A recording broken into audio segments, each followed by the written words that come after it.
로마서 8장 14절부터 18절까지의 말씀입니다. 로마서 8장 14절부터 18절까지의 말씀입니다.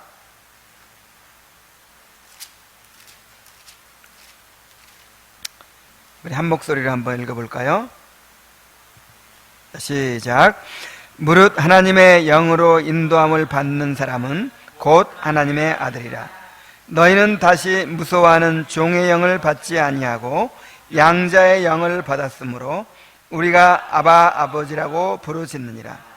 성령이 친히 우리의 영과 더불어 우리가 하나님의 자녀인 것을 증언하시나니 자녀이면 또한 상속자 곧 하나님의 상속자요 그리스도와 함께한 상속자니 우리가 그와 함께 영광을 받기 위하여 고난도 함께 받아야 될 것이니라. 아멘.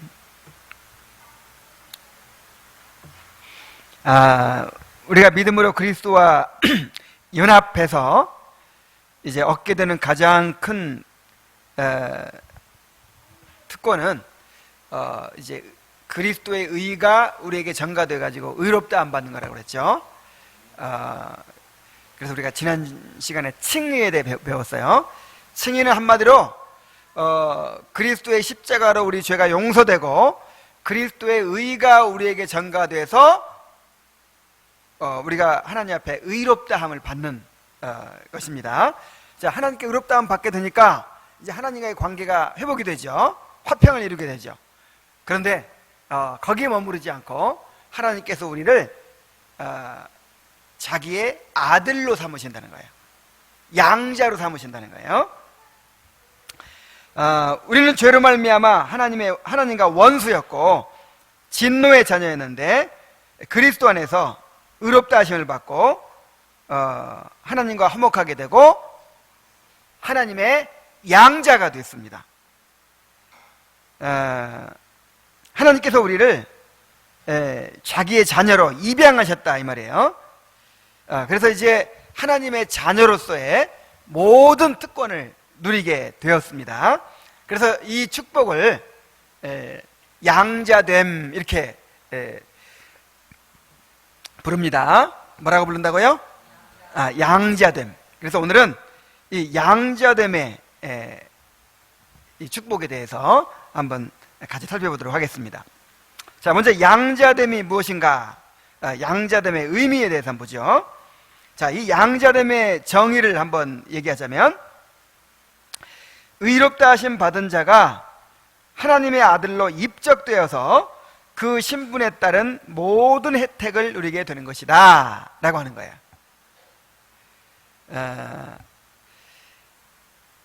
자, 의롭다 하심 받은 자들을 하나님의 아들로 이제 입적을 시켜주시는 거예요. 아들 취급을 해주시는 정도가 아니고 법적으로 신분적으로 진짜 아들이 되게 해주시는 거예요. 그러면 이제 한 가지 의문이 원래 하나님의 아들이 있었죠. 예수님이 있잖아요. 예수님이 하나님의 아들이시잖아요. 그럼 그 원래 하나님의 아들이신 그 예수님과의 관계가 어떻게 되는가?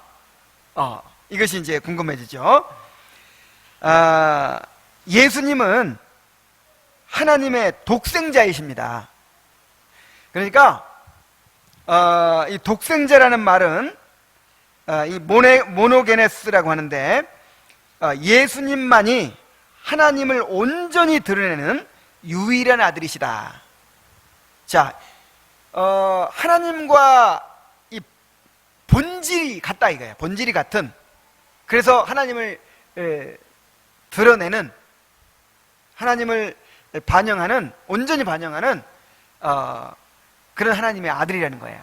그러니까 예수님을 하나님의 아들이라고 할 때는 하나님이라는 뜻이에요. 하나님의 신성을 가리키는 거예요.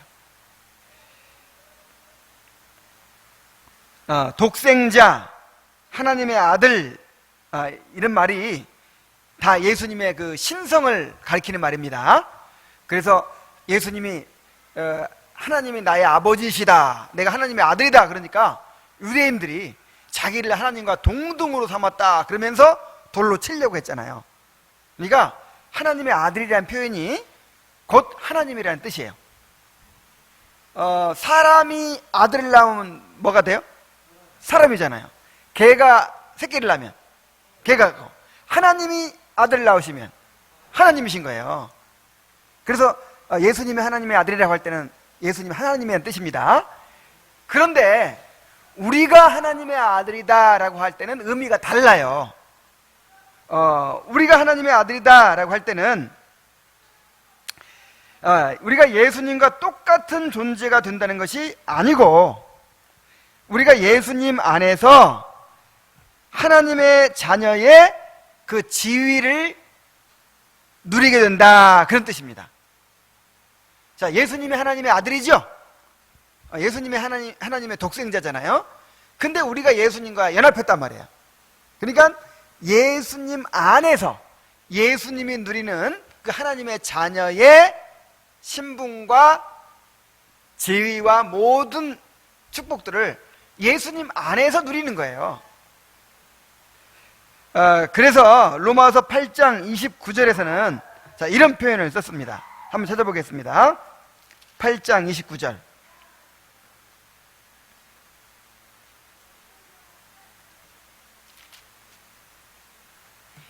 하나님이 미리 아신 자들을 또한 그 아들의 형상을 본받게 하기 위하여 미리 정하셨으니 이는 그가 누구예요? 예수님이에요. 이는 그로 많은 형제 중에서 맏아들이 되게 하려 하심이라 그랬어요. 자, 예수님도 하나님의 아들, 그리고 우리도 예수님 안에서 이제 하나님의 아들의 지위를 누리잖아요. 그러면 예수님이 어떻게 된다고요? 맏아들. 자, 여기서 맏아들의 의미는 예수님의 대표자가 된다는 뜻이고 머리가 된다는 뜻이에요. 우리는 예수님 안에서 이제 아들의 지위를 누리는 것이죠.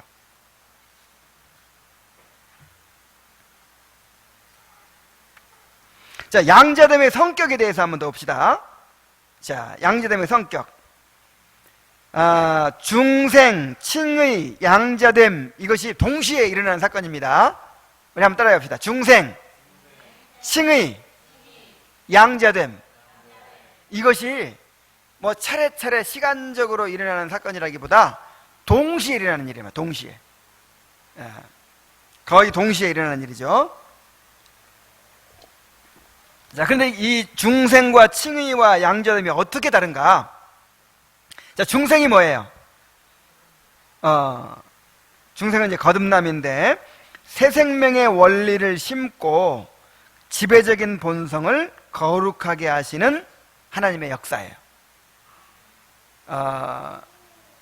그 중생을 죄를 씻는 역사, 굳은 마음을 제거하는 역사, 영적인 원리를 심는 역사, 뭐 이렇게 얘기했잖아요. 그죠? 그러니까 새 생명의 원리를 이렇게 심는 거예요. 우리에게.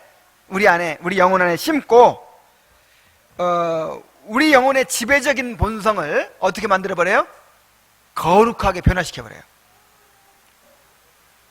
그래서 쉽게 그냥 얘기하자면 새 생명과 새로운 본성을 심어주는 거.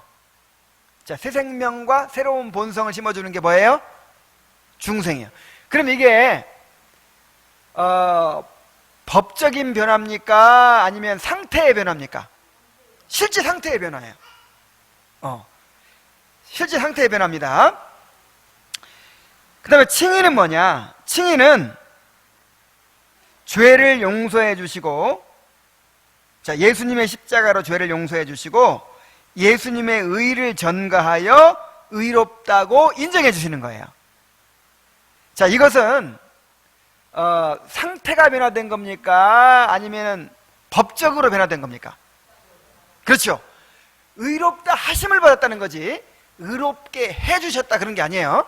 여전히 우리는 죄가 있죠. 이 부패성을 지니고 있지만 하나님께서 그 우리의 모든 이 죄책과 또 죄의 오염, 거기서 나오는 모든 자범죄들, 모든 죄를 예수 그리스도의 십자가로 다 용서해 주시고, 그 다음에 예수 그리스도의 의를 전가해서 우리를 의롭다고 선언해 주신 거예요, 법적으로. 그래서 이거는 무슨 변화? 법적인 변화죠. 법적인 변화. 그리고 양자됨이 무엇입니까? 양자됨은 우리를 하나님의 자녀로 입적시키는 거예요. 입적. 그럼 뭐가 변화됐어요? 신분이 변화됐죠. 신분이.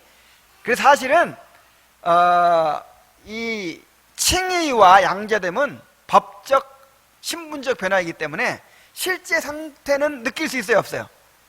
없죠. 그런데 중생은 상태의 변화예요.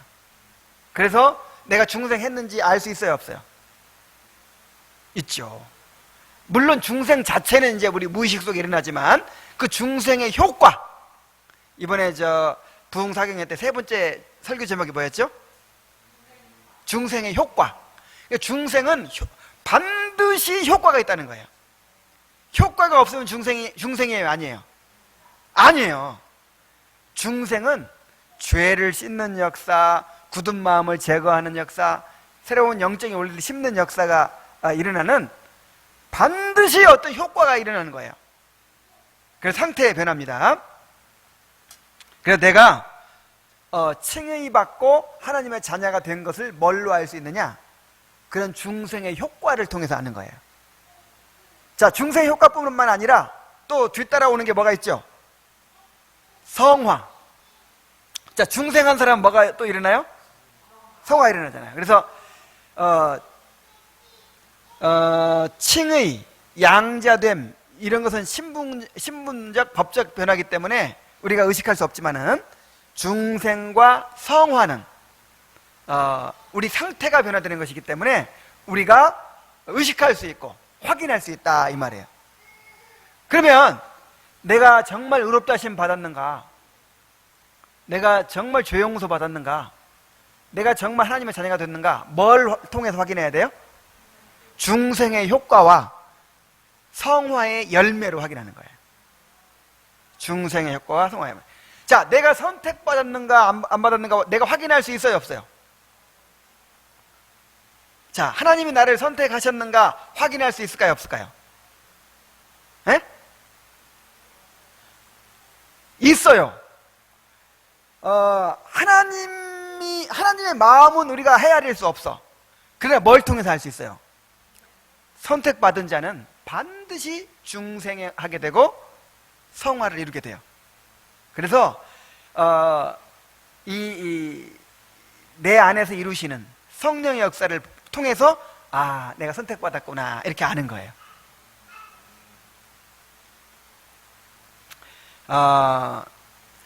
내가 우리 카페에다가 그 김용만 교수님의 그 논이 어떤 이제 학회에서 이승구 교수님이나 이런 분들이 모인 이런 학회에서 이제 하나님의 나를 선택했다는 걸 내가 어떻게 확인할 수 있나, 이런 내용으로 논문 발표를 하신 게 있더라고요. 그래서 그걸 올려놨어요.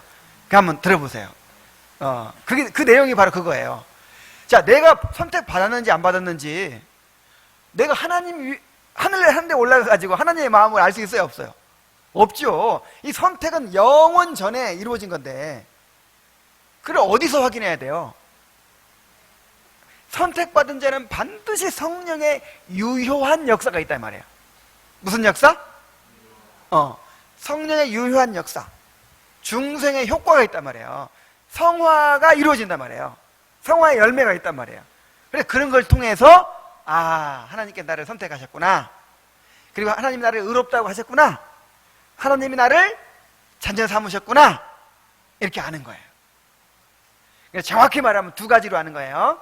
한 가지는 이 성령의 증거, 한 가지는 중생과 성화의 성화를 통해 나타나는 성령의 유효한 역사. 자, 한번 따라해 봅시다. 성령의 증거, 성령의 유효한 역사. 이 두 가지를 통해서 우리가 구원을 확신하는 거예요. 여러분, 구원의 확신을 우리가 가질 때 도대체 무엇을 근거로 가지죠? 성령이 우리 안에서 증거해 주시고, 그 다음에 실제로 객관적으로도 유효한 역사가 내 안에 일어나는 걸 보고, 아, 나는 구원받았구나, 이렇게 확신을 하는 것입니다. 아니, 그런 것도 없이 그냥 내가 무조건 믿습니다, 그냥 내가 막 주장하면 된다는 거야. 그는 로이드 존슨 말하기를, 그런 것은 자기 암시적인 믿음이다 그랬어요.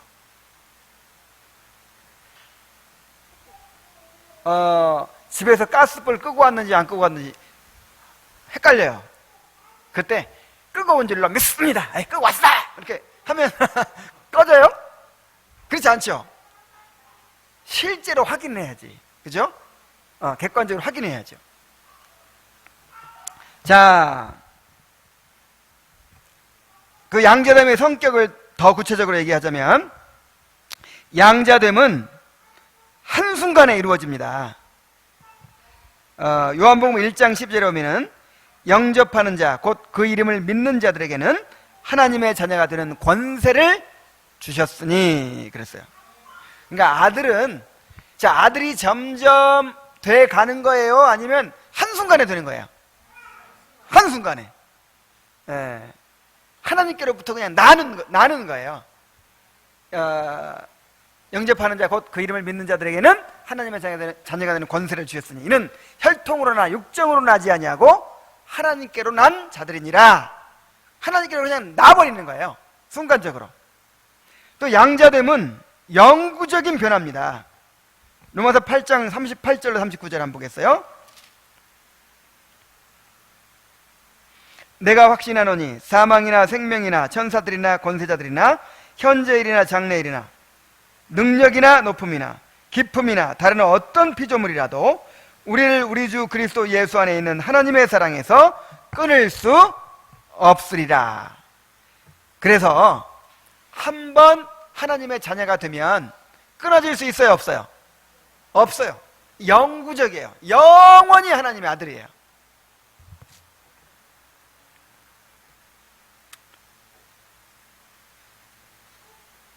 그 다음에 양자됨은 우리 스스로 의식할 수가 있어요. 자, 어떻게 의식합니까?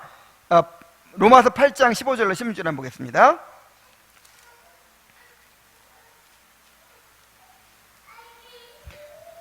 함께 읽겠어요. 시작. 너희는 다시 무서워하는 종의 영을 받지 아니하고 양자의 영을 받았으므로 우리가 아빠 아버지라고 부르짖느니라. 성령이 친히 우리 영과 더불어 우리가 하나님의 자녀인 것을 증언하시나니 그랬어요. 자, 그러니까 누가 증거해요? 성령께서. 성령께서 우리에게 증거해 주시고, 그 다음에 또 우리 안에 성령의 유효한 역사가 있고. 그래서 항상 두 가지 기억하세요. 내가 하나님의 자녀가 된 것을 어떻게 알 수 있어요? 성령의 증거와 유효한 역사를 통해서 내가 확인할 수 있다, 이 말이에요. 자, 그렇다면 이제 하나님의 양자가 됐어요. 하나님의 아들이 됐어요. 그러면 아들이 됐다면, 아들의 신분을 가졌다면 이 아들로서의 그 특권과 책임이 있겠죠. 그래서 먼저 이 양자됨의 특권을 한번 생각해 봅시다. 어떤 특권을 누리는가? 첫째로 성령의 인도하심을 받는다 그랬어요. 14절 봅니다. 함께 읽습니다. 시작. 무릇 하나님의 영으로 인도함을 받는 사람은 곧 하나님의 아들이라. 자, 성령으로 인도함을 받아요, 하나님의 자녀들은. 여기서 인도함을 받는다는 말이 무슨 뜻일까요? 오늘은 그 마이크 소리가 볼륨이 좀 낮은가? 나는 좀 힘드네. 자, 성령의 인도함을 받는다는 말을 오해하면 안 돼요. 많은 사람들이 어떤 식으로 생각하냐면 성령께서 음성을 들려주시는 거라고 생각해요. 자, 내가 직장을 구하고 있어요. 내가 진로를 고민하고 있어요. 그래서 성령께 간절히 하나님께 기도하면 성령께서 어떤 직장으로 가라 이렇게 음성을 들려주신다는 거예요. 자, 요런 게 아닙니다. 여기서 말하는 성령의 인도함을 받는다는 말은 그런 뜻이 아니고, 성령은 성령께서 우리 안에 오신 이유가 뭐죠? 성령께서 우리에게 왜 오셨나요? 자, 하나님께서 작정하시고 그리스도께서 이루신 구원을 우리에게 적용시키기 위해서 오셨어요. 구원을 이루기 위해 오셨단 말이에요.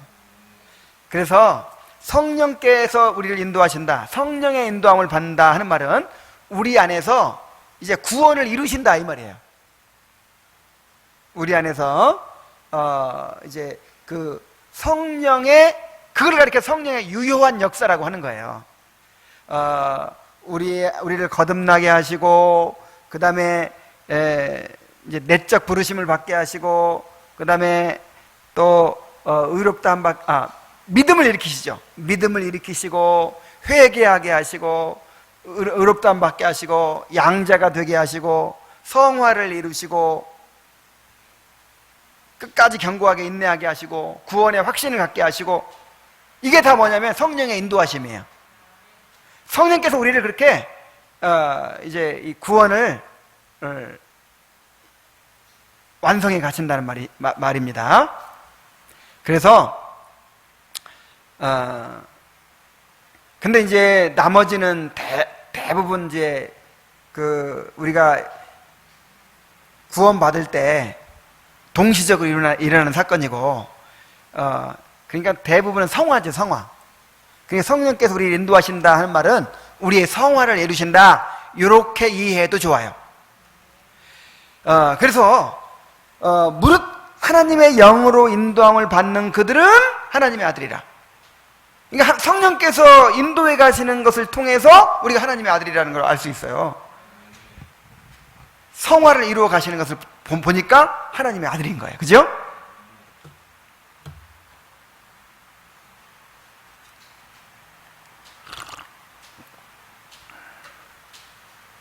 근데 도무지 성령의 유효한 역사가 없어. 성령의 인도함이 없어. 죄를 깨닫게 하는 거, 그 다음에 회개하게 하는 거, 하나님을 알고자 하는 열망을 불러일으키는 거, 하나님을 구하고 찾게 만드는 거, 막 거룩함을 사모하는 거, 죄를 미워하고 통회하는 거. 자, 이런 성령의 유효한 역사가 없어요. 그럼 인도함 받고 있는 거예요, 안 받고 있는 거예요? 그건 안 받고 있는 거예요. 없는 거예요. 자, 무릇 하나님의 영으로 인도함을 받는 그들은 하나님의 아들이라. 이렇게 인도함을 받는 사람들이 하나님의 아들이 된 것입니다. 자, 그 다음에 두 번째 특권이 뭐냐? 두려움 없이 하나님께 나아가게 된다는 거예요. 8장 15절 16절에 보면은 다시 한번 읽어보겠습니다. 시작. 너희는 다시 무서워하는 종의 영을 받지 아니하고 양자의 영을 받았으므로 우리가 아빠 아버지라고 부르짖느니라. 성령이 친히 우리의 영과 더불어 우리가 하나님의 자녀인 것을 증언하시나니 그랬죠. 우리는 무서워하는 종의 영을 받지 아니하고 무슨 영을 받았어요?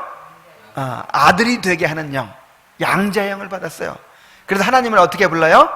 아빠 아버지라고 불러요. 그래서 아빠 아버지는 그냥 반복한 거예요.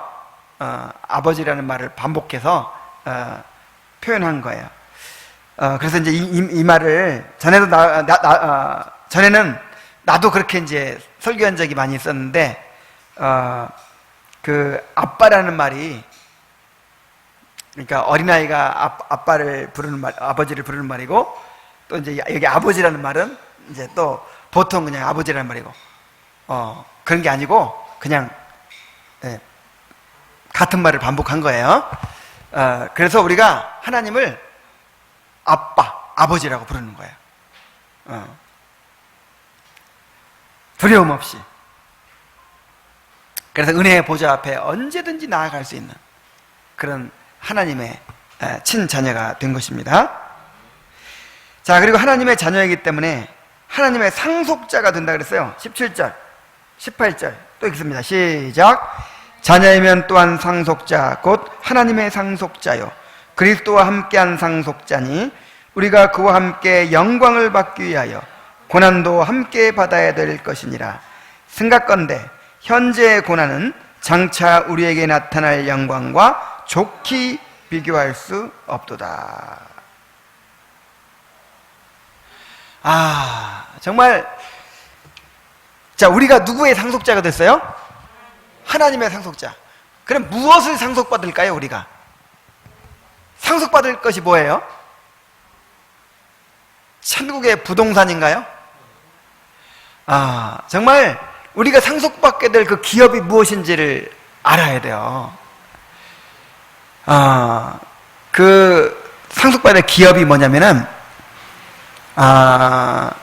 우리가 이제 삼위 하나님, 영광의 하나님이 계시죠. 삼위일체 하나님, 성부, 성자, 성령 하나님이 계시죠. 그 삼위 하나님의 그 영광의 교제가 있잖아요. 근데 그 중에 성자 하나님이 우리와 연합하셨잖아요. 이게 우리가 성자 하나님과 함께 그 삼위 하나님의 교제를 누리는 거예요. 그 영광을 누리는 거예요.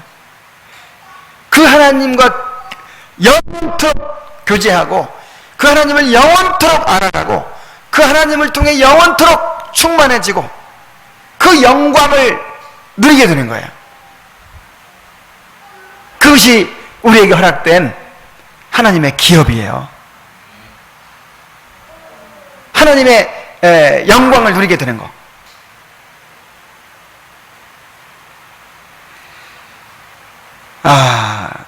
그래서 여기 생각하건대 그랬죠? 좀 생각 좀 해야 돼요, 우리가. 그 하나님의 영광에 대해서 계속 묵상을 해야 돼요. 이 칼빈은 이 성화의 과정을 어떻게 얘기했냐면은, 첫째는 십자가를 지는 것이고, 둘째는 이 내세를 묵상하는 거라 그랬어요.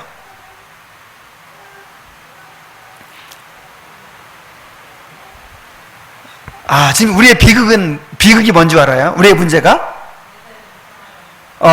우리에게 허락된 하나님의 그 놀라운 영광을요, 생각지 않아요. 그것이 우리 마음을 차지하지 않아요. 그러니까,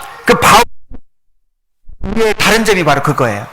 그 사람들은요, 그것이 너무 크게 차지했어요. 그것이 내 마음, 그러니까,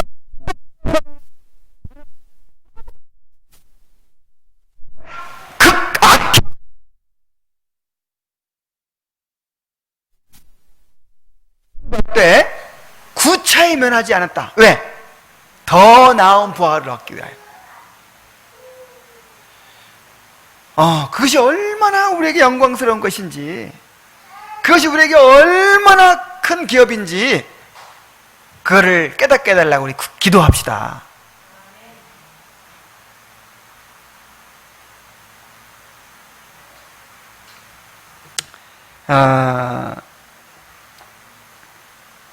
그래서 모세도 마찬가지고, 아브라함도 마찬가지고,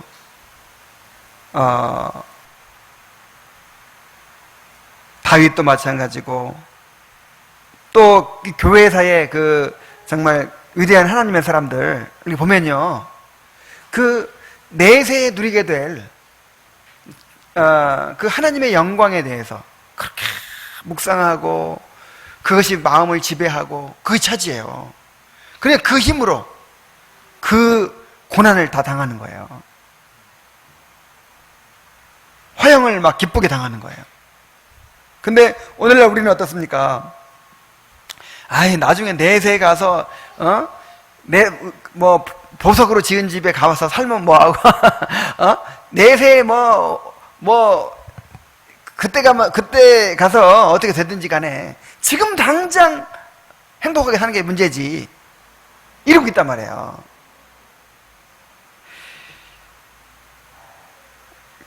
그런데 또 놀라운 것은,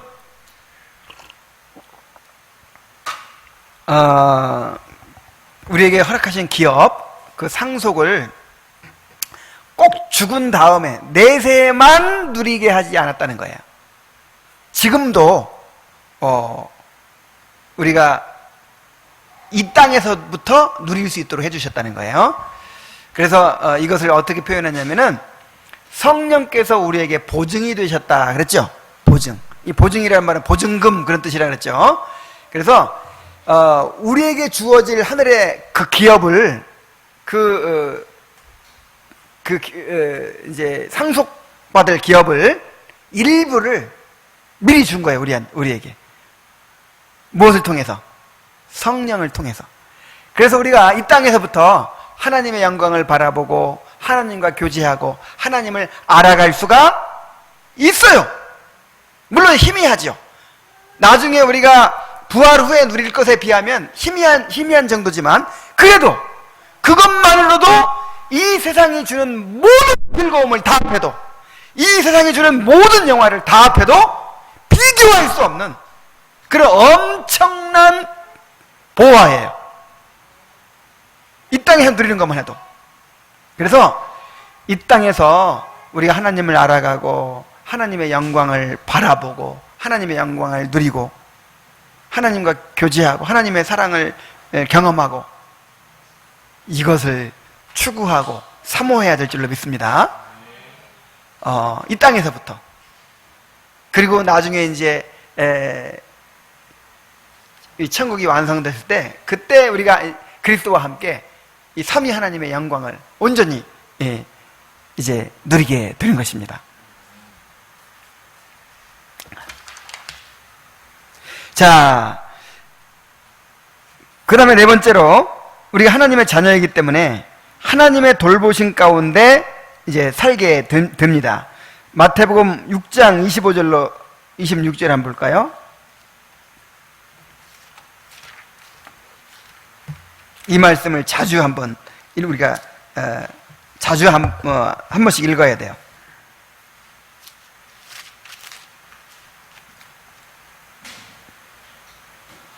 그러므로 내가 너희에게 이르노니 목숨을 위하여 무엇을 먹을까 무엇을 마실까 몸을 위하여 무엇을 입을까 염려하지 말라.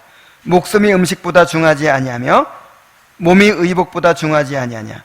공중의 새를 보라. 심지도 않고 거두지도 않고 창고에 모아 들이지도 아니하되 너희 하늘 아버지께서 기르시나니 너희는 이것들보다 귀하지 아니하냐. 여러분, 우리가 하나님의 자녀인가 맞아요? 그러면 걱정할 필요 있어요, 없어요? 그냥 걱정하지 말라는 거야. 아니, 하나님이 어떤 하나님이냐. 공중에 나는 새도 먹이시는 하나님이시고 이 들의 백합화도 입히시는 하나님이시다. 여러분, 지금 하나님이 그렇게 먹이시고 입히시니까 천지 만물들이 유지되고 있는 거예요. 그죠? 그런데 하물며 당신의 독생자를 내어주시고 구원하신 그래서 자녀로 삼으신 자들을 돌보시지 않겠느냐 하는 것입니다. 우리가 하나님의 자녀라면 하나님께서 반드시 책임지십니다. 걱정하면 돼요, 안 돼요? 자꾸만 걱정과 염려에 빠지는 것은 나는 하나님의 아들이 아닙니다, 이렇게 이런 고백이에요. 은겸이가 걱정하는 거 봤어요? 정말 은겸이가 어떻게 먹고 살까? 앞으로 내 공부는 무슨 돈으로 할까? 나 옷은 어떻게 사 입을까? 많이 걱정한다면 얼마나 이상한 일이에요? 우리도 은겸이처럼 되어야 됩니다. 우리도 우리 먹고 사는 거 걱정하지 말아야 돼요. 우리 뭐 걱정해야 될까요? 하나님을 이렇게 모르다니. 아니, 이토록 우리가 하나님의 영광에 대해서 무관심하고 살다니, 이토록 죄를 벗어버리지 못하다니. 우리는 먼저 그의 나라와 그의 의를 구해야 돼요. 그래서 걱정 근심하고 살아가는 것은 이제 아버지 없는 고아들이 하는 일이죠. 그래서 이방인들이 하는 것이라 그랬잖아요. 자, 그 다음에 5번째로, 우리가 하나님의 아들이라면 하나님이 우리를 훈련하십니다. 징계하십니다. 이것이 큰 복이에요. 여러분, 우리 자신을 한번 생각해 보세요. 자, 우리 자신 생각해 볼 때 우리가 열심히 노력해 가지고 이 주님의 형상을 닮을 수 있겠어요, 없겠어요? 우리가 열심히 노력해 가지고 죄를 벗어버리고 거룩함을 입을 수 있겠어요, 없겠어요? 죽었다 깨나도 안 됩니다. 누가 해주십니까, 근데? 하나님의 아버지니까 책임져. 자, 은겸이 은겸이가 자기 스스로 뭐 이렇게 훌륭한 사람 되겠어요? 지금 자기 마음대로 하려고 하는데 누가 훈련시켜주지요? 부모가 이제 은겸이를 이제 공부도 시키고 좋은 버릇도 가르치고 인사하는 법도 가르치고 그렇게 해서 사람을 만들어 가는 거예요. 그죠? 그러니까 소망이 있는 거예요. 그래서 아직 뭐 아무것도 몰라도 우리가 실망하지 않는 이유가, 미워하지 않고 이뻐하는 이유가 부모가 있기 때문이에요. 부모가 지금 알아서 잘 키울 거예요. 우리가 걱정 안 해도 돼. 그런 것처럼 우리를 누가 키워주십니까? 하나님이 키워주십니다. 그래서 너무 걱정하지 마세요. 아이고, 내가 이거 어느새 성화가 될까? 걱정하지 마세요. 누가 하십니까? 하나님이 하십니다. 그래서 우리 히브리서 12장 7절 8절 한번 보겠어요.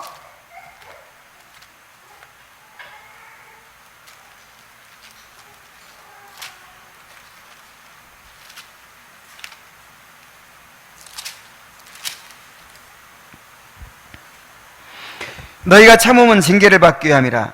하나님이 아들과 같이 너희를 대우하시나니 어찌 아버지가 징계하지 않는 아들이 있으리요. 징계는 다 받는 것이거늘 너희에게 없으면 사생자요 참 아들이 아니니라. 자, 이런 걸 통해서도 우리가 진짜 참 아들을 또 구별할 수가 있어요. 진짜 아들은 반드시 뭐가 있어요? 징계가 있어요. 그래서 저는 나는 하나님의 아들 같아. 왜냐면 내버려 두질 않아. 하여간 이만큼만 교만해져도 내버려 두질 않아. 이만큼만 하여간 뭔가 정욕에 빠지고 죄에 빠져도 하나님 내버려 두질 않아요, 그냥. 그리고 그때면 오싹오싹해. 만약에 하나님이 나를 이렇게 징계하지 않았으면, 나를 또 이렇게 아이고 아버지요 하면서 구하고 찾기 안 했으면 내가 어떻게 됐을까?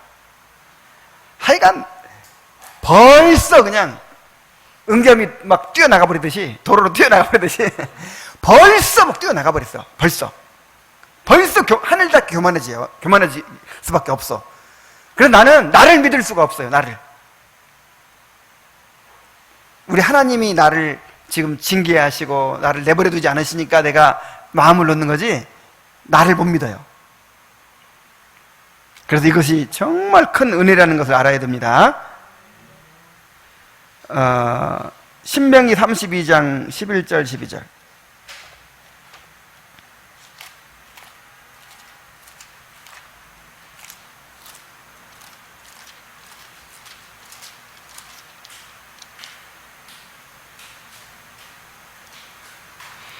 마치 독수리가 자기 입의 보금자리를 어지럽게 하며 자기의 새끼 위에 너풀거리며 그의 날개를 펴서 새끼를 받으며 그의 날개 위에서 그를 엎는 것 같이 여호와께서 홀로 그를 인도하셨고 그와 함께한 다른 신이 없었도다.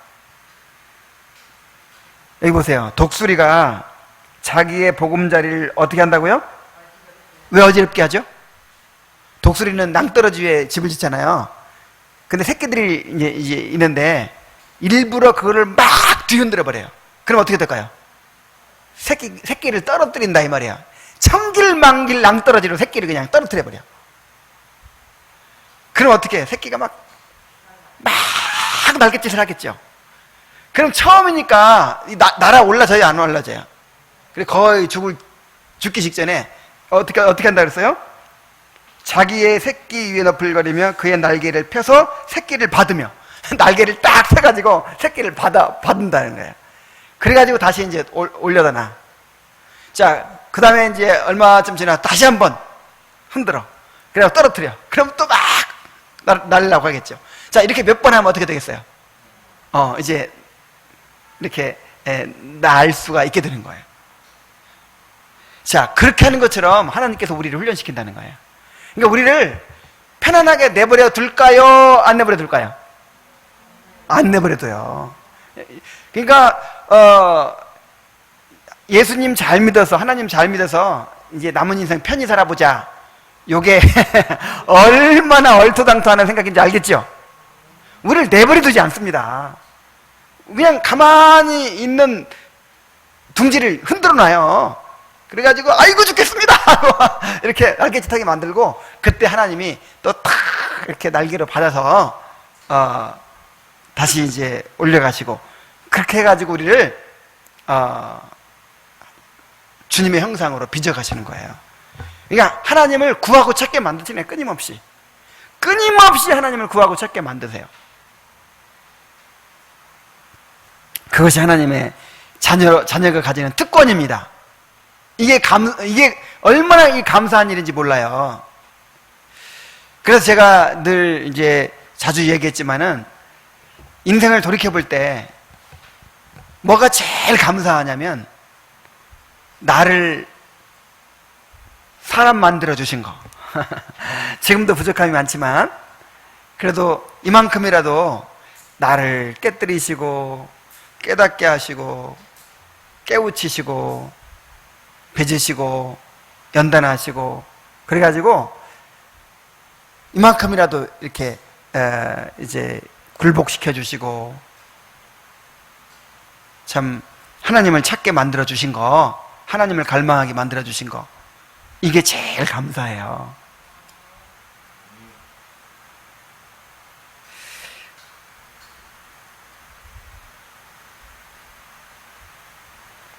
자, 그리고 6번째로 하나님의 가족이 된다 그랬어요. 에베소서 2장 19절에 하나님의 가족이 된다 그랬죠.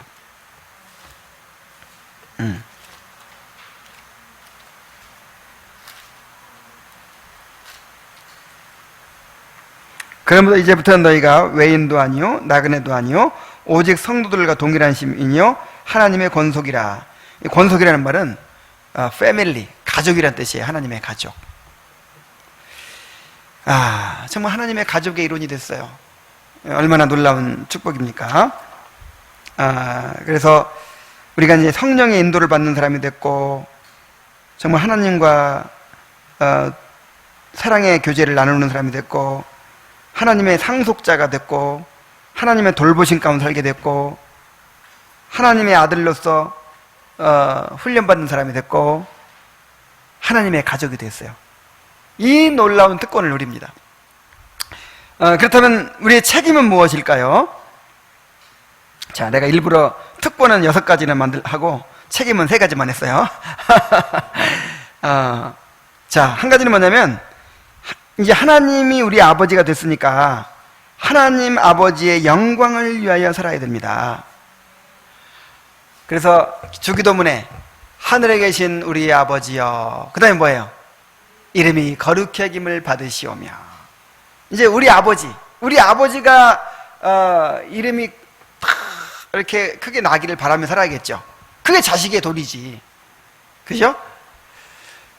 제가 어렸을 때 이제 안식교회 다녔었는데, 그 안식교는 목사가 없는 교회가 많아요. 평신도들이, 장로들이 돌아가면서 설교하고 교회를 이제 인도를 해요.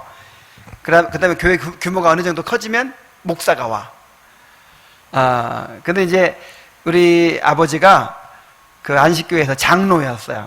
그래서 막 여러 교회를 개척하고 막 그랬는데, 장로들이 여럿이 있다 보니까 서로 막 이렇게 경쟁이, 내가 어릴 때 생각을 해도 서로 막 경쟁을 하더라고요, 이렇게.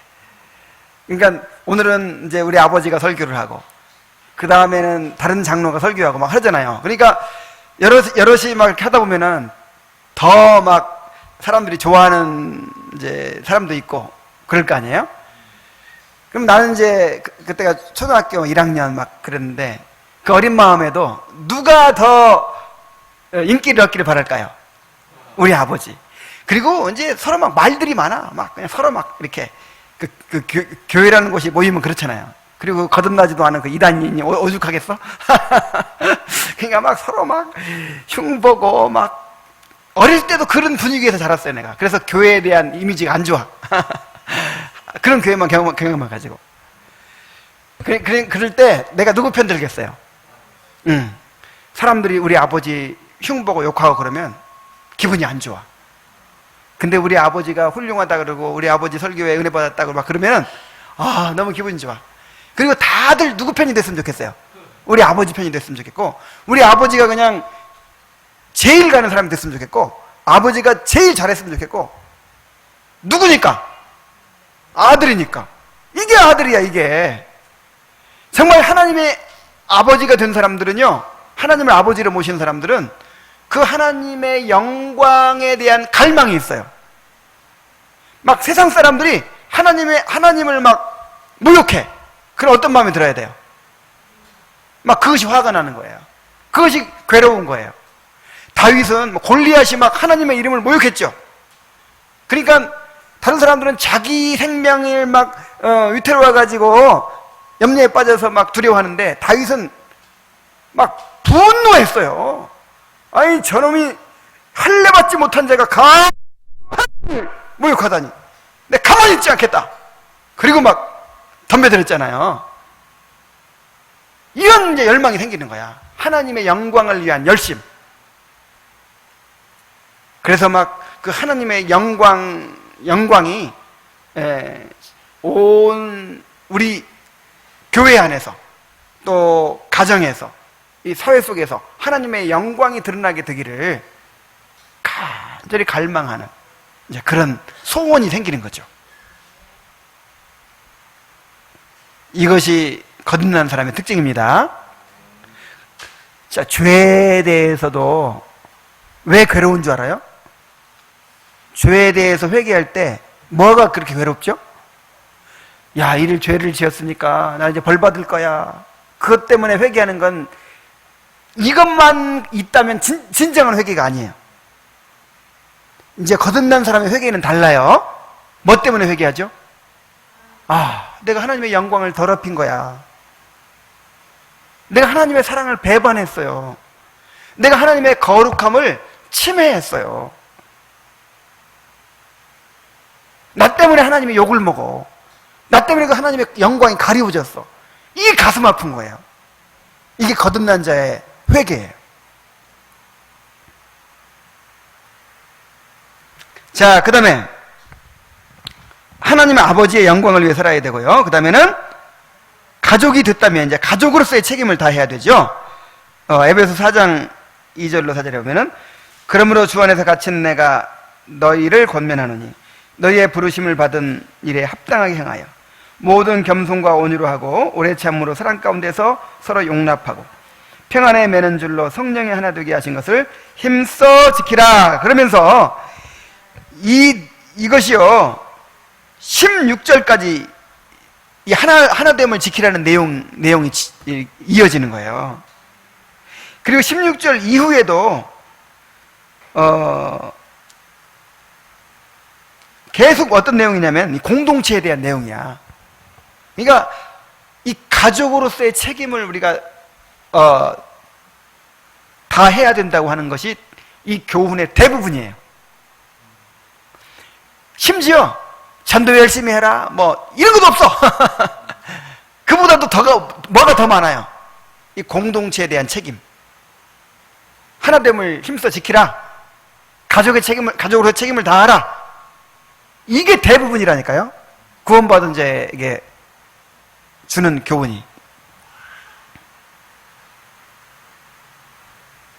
그래서 하나님은 이 세상에 하나님의 가족을 드러내고 싶으신 거예요.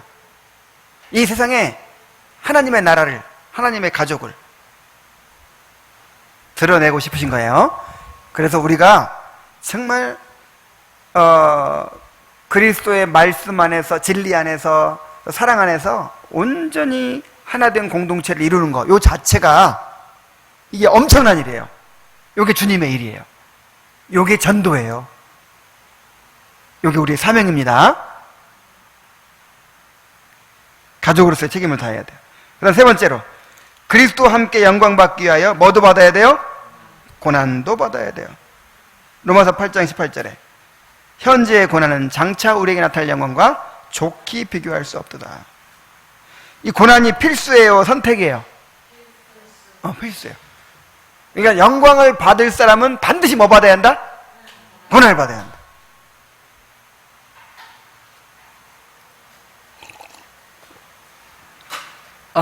우리 그리스도의 삶을 그렇게 계획하셨어요. 그리스도가 고난을 통해서 영광에 이르신 것처럼, 죽음을 통해서 부활에 이르신 것처럼, 그리스도를 따르는 우리도 그리스도와 함께 고난받고 그리스도와 함께 영광받도록, 그리스도와 함께 죽고 그리스도와 함께 살도록. 빌립보서 1장 한번 보세요.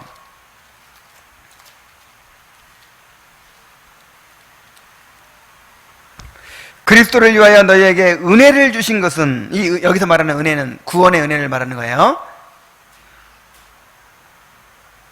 그리스도를 위하여 너희에게 구원의 은혜를 주신 것은 다만 그를 믿을 뿐 아니라 또한 그를 위하여 뭐도 받게 하심이라? 고난도 받게 하심이라. 그러니까 예수 믿는다는 것은 예수님과 함께 고난받는 것입니다. 예수 믿는 것은 예수님과 함께 고난받는 거예요. 그래서 예수님 잘 믿어서 내 인생 좀 편하게 살아보자, 이게 얼마나 얼토당토하는 생각인지 깨달아야 되는 거예요. 우리 삶의 목적이 예수님을 위해 고난받는 것이 돼야 돼요. 예수님을 위해 고난받는 것을 기뻐해야 돼요. 왜 그렇죠? 그리스도와 함께 영광받을 사람이니까. 정말 영광받을 사람이라면 고난을 기쁘게 받아야 될 줄로 믿습니다. 정말 내가 하나님의 자녀가 된 것이 얼마나 놀라운 특권인지 깨닫게 되기를 바랍니다. 그 특권을 누리게 되기를 바랍니다. 그럼으로써 하나님의 자녀로서 또 감당해야 될 책임을 또 기쁘게 감당하는 그런 성도들이 되시기를 간절히 바랍니다. 기도하겠습니다.